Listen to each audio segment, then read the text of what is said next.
again. It's Christmas. I've got COVID, which is not fun. So yeah.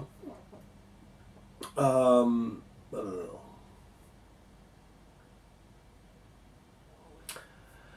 Hello, so here we are again. We're in the kitchen.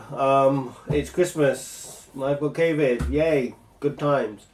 So, what are we talking about today? Well, there's a few things I wanted to film, but today's just going to be a quick chitty-chatty video. Because basically, unless you've been living under a rock, you'll know that obviously the Formula 1 season ended in what we can, I think, say has been somewhat controversial style. And so I thought I would just roll up my sleeves and give my opinion on it. This has been one of the closest seasons we've had for quite a while, and as a result it's been good. And I think because there's been so much focus at the top of the field between Max and Lewis, the rest of the field has been neglected a little bit, which I think is a bit of a shame because there's been some really good battles there as well, and some definite things worth taking note of. Although in true style, we're going to pretty much ignore those to a degree now as well. You'll have to excuse me, I'm just trying not to cough.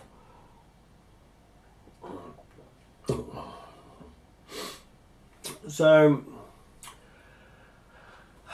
let's address a couple of things about what happened in that very last race on those last few laps. As pretty much, unless you've been living under a rock, you know, there was a crash.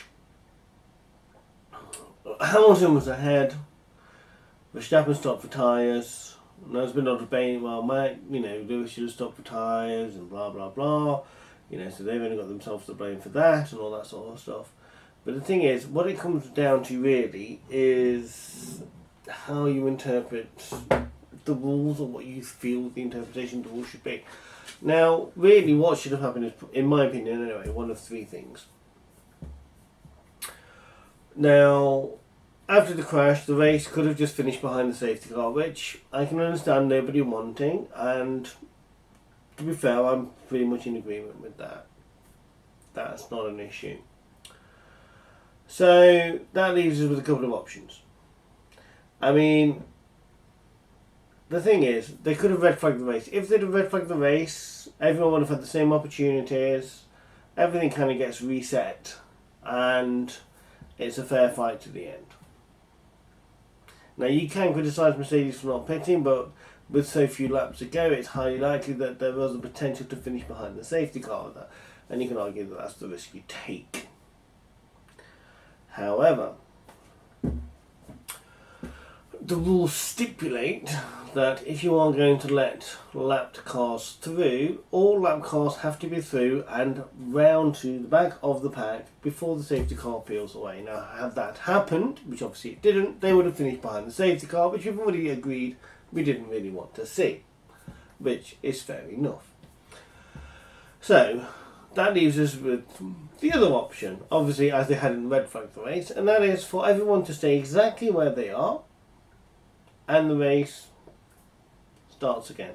And I think if you're not going to red flag the race, that was the best option, because had Max then pitted as he did for fresh tyres, caught Lewis and got past him, it's a fair fight. He's closed the gap that was there. But if you were closing that gap automatically for somebody by doing this bizarre let half the cars through, then let the other half through, let the safety car in before the cars have even got out of the way, it just doesn't, the battery went flat. So yeah, as I was saying, had they done that, if he'd have got past, that's fair. If he doesn't get past, fair enough. It's pretty much it's neutralising the race as it is and starting it as it was. To my mind, that's fair. What happened there?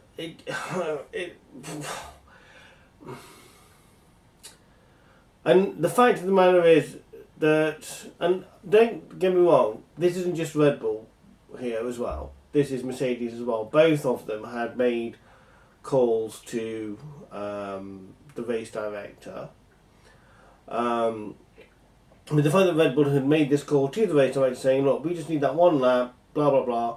He let the car through and then gave him, it just for me means the season. And I like Max. Well, I did like Max as a driver. I think he's been a bit petulant this year, but you can't argue he's not a good driver. He's definitely a good driver. I think there are a number of issues here. I think basically what happened shouldn't have happened, and Michael Massey should lose his job over it. You can't do that. And there's been a lot of debate about team principals getting in touch, especially obviously Mercedes has done it a lot, Red Bull have done it a lot, getting in touch with the race director. But at the end of the day, you are the race director. You are there to make a decision, put your foot down, and make sure that things are run as they are supposed to. So if you haven't got the backbone to stand up and say, look, you shut up, this is what we're doing, then you shouldn't be in that position. And clearly he shouldn't be in that position, because that is exactly what he didn't do. Basically, he gave in to pressure from both teams at different points throughout the season. He's not strong enough. He's not making good decisions, and he's basically just cocked up an entire season, basically, which is just unforgivable. So if he's allowed to keep his job, then really Formula 1 is just done, because it's just pointless, really. And it's a shame, because it's a sport I've watched. I mean, I did stop watching it for a small while, sort of during the refueling era, because I just thought that was shit. Kind of getting off topic now. And this, I think, for a lot of fans, just leaves a bit of taste. I mean, you will always, it's difficult to say, because you will get Max fans going, no, he went in fair and square, and you'll get Lewis fans go, no, they cheated. And to be fair, Red Bull didn't cheat, and, you can argue Max has driven well enough to have won the championship this season, but if you truly honest with yourself, he shouldn't have won that race. In which case, he shouldn't have won the championship. And I mean, I know you'll get hit.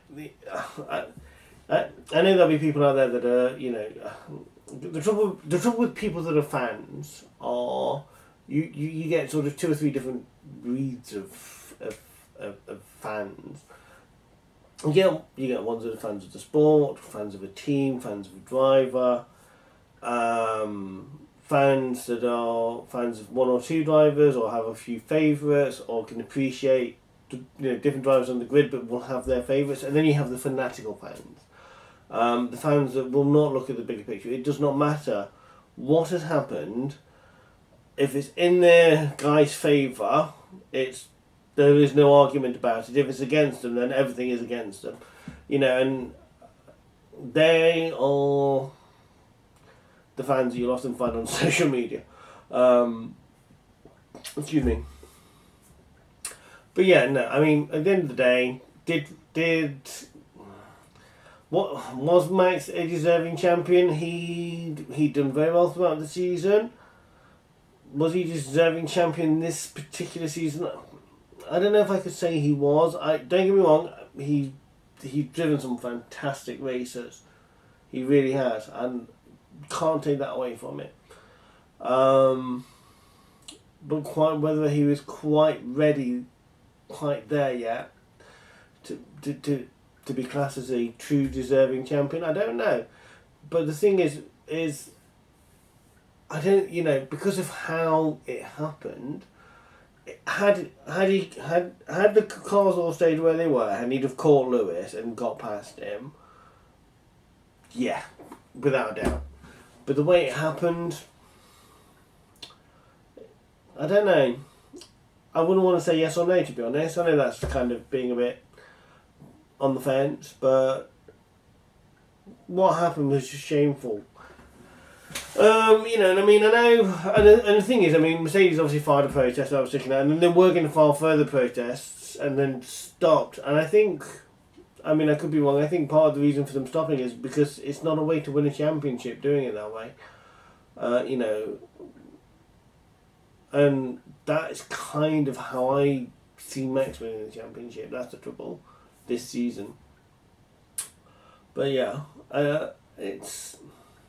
I mean, history is going to show that Max Verstappen was the 2021 Drivers' World Champion. No one can take that away from him. Whether or not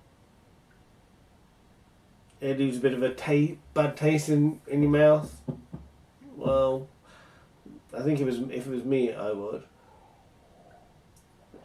But the trouble is, given the decision that's happened, the only way to reverse it would be to make them both champions, which, again, I'm not sure either of them would agree to. I mean, it was just a colossal fuck up. And I think for that reason, Massey has to go. He cannot keep the job that he's got. You know, and I mean, I know there's been a lot of talk sort of recently that they're going to end the team principals being able to radio the race director. At the end of the day, you need to have a race director that even if they are messaging him or emailing him or radioing him or whatever, he's got the balls to say, look, sure, no. You know, and it's clear because when that whole thing first happened, cars weren't going to unlap themselves, then all of a sudden they were going to unlap themselves, but only the first 5. But not in the manner that is laid out within the rules. Now, the last thing that people will point out is the fact that one of the articles in the regulation states that the race director has control over what happens with the safety car, and therefore can override some of the rules. But that is written within the spirit of it being for safety. Obviously, it is the safety car. What happened was irrelevant to safety. So that rule does not apply. It's quite simple. You follow the rules. The only reason that the rules would have to change is if for some reason there was some form of safety issue, which there wasn't. So therefore, it's just a mistake. And, you know, this is a pretty big mistake. And, yeah, it's not one you can come back to. I mean, congratulations to Max. But I think if he's still in that position next year, I think you're going to get a lot of people switching Formula 1 off, because I think quite a few people will be very, very disillusioned with it, and I think that's a shame because it is a good sport. But yeah, that's my take on. There's my finger going off. I wonder how I'm going to take because I've not put it on silent. That's my take on what happened. But basically, it's just a colossal cock up.